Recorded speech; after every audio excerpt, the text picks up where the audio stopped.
Honorable Sotsi a quick recovery, and to thank also your wife and your family for being in support. And on these matters, goons, as Honorable Sotsi has said it, together with the Honorable Sifuna, we are coming to Kisumu after the Nakuru rally. I know the government, you've always wanted our blood. You've been baying for our blood. We have decided that we are bringing our blood to you. Yes. Don't even look for us. We are coming to Kisumu. Please bring all your goons, the possible ones that you can manage to mobilize. We want those goons to kill us this time round.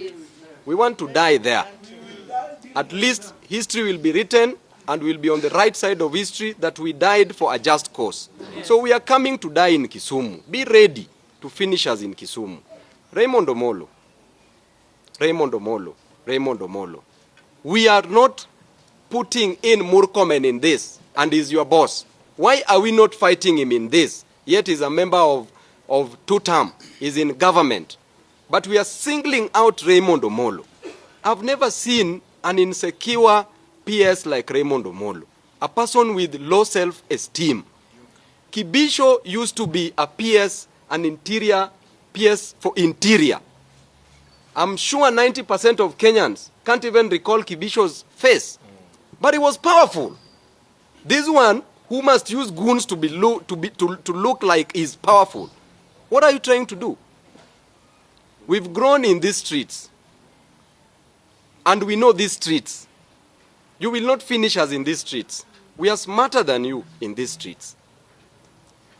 Osotsi that you are seeing here today did not attend a rally in Kisumu. You guys never wanted us to attend a rally in Kisumu, which eventually we were coming to attend a rally. We were coming to hold a rally in Kisumu. Osotsi here was not in a political rally. Osotsi was having his meeting and his tea at a cafe. Then you attack Osotsi. So which means that whether we hold a rally or don't hold a rally, you still want to attack us. So we are coming to hold a rally. I want to tell these goons, and first of all, Raymond Omolo, use these goons that you are misusing and abusing. Use these goons. Give them jobs in the forces. Wacha wawe kwa jeshi because wako na nguvu sana wa protect this country. Wengine wawekwe kama polisi. Wengine wapelekwe kama G4S.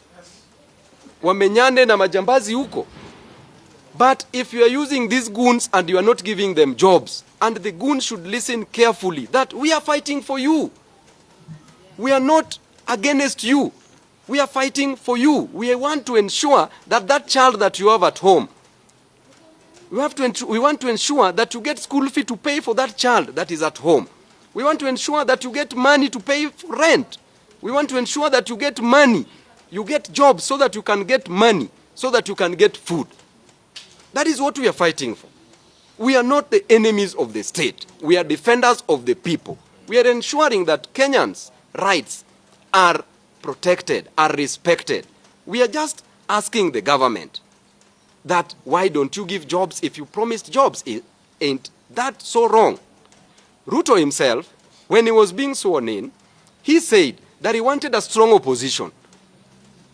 Why does he want to meet a strong opposition with goons? Why can't it be a war of ideology? And then they want to brand Kisumu as being a very hostile and a bad place. These are few individuals.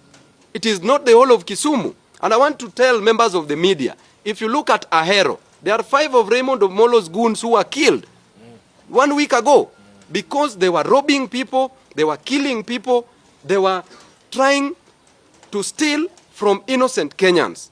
One of them was taken from the house, and it is the community that was doing this because the community there is tired of insecurity. They went, removed him from the house, beat him up as a community. He was taken to a hospital, admitted there. In the same hospital, there was a patient that this goon had attacked who was admitted in that hospital. Then this patient called members of the community who came, removed him from the oxygen and killed him outside the hospital. That is what happened. That is what happened because police is supposed to protect innocent Kenyans. Police is not doing their work. Where Honorable Sotsi was, there are police officers in that place. But they could not act because these police officers are compromised. The way, when I was issuing a presser here, I named all these goons, 17 of them. Only 3 have been arrested. And true to that list, the DCI also named the same people that I mentioned. But what is surprising is that the manner in which these goons were arrested. One boy Akoth, who is the head of these goons, and by the way, Mheshimiwa Sotsi, while you were there at Java, boy Akoth, who is the head of these goons, who is being given money by Raymond to pay them, was with you in the same place. Then he left, went to the rooftop at Acacia. Then he's the one who summoned these goons to come and attack you. Something funny is that the police officers called boy Akoth to tell him to hand over these boys. Are you seeing the way the police are is even working? They didn't go to arrest them. They just said, please bring them because there's pressure.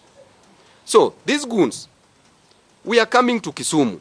We want to know how strong you are. This time round, let us know how strong you are. And please be prepared. Please be prepared. Police, because you don't want to protect us, please keep off. We are coming, we will protect ourselves. And that is the information that we are giving you.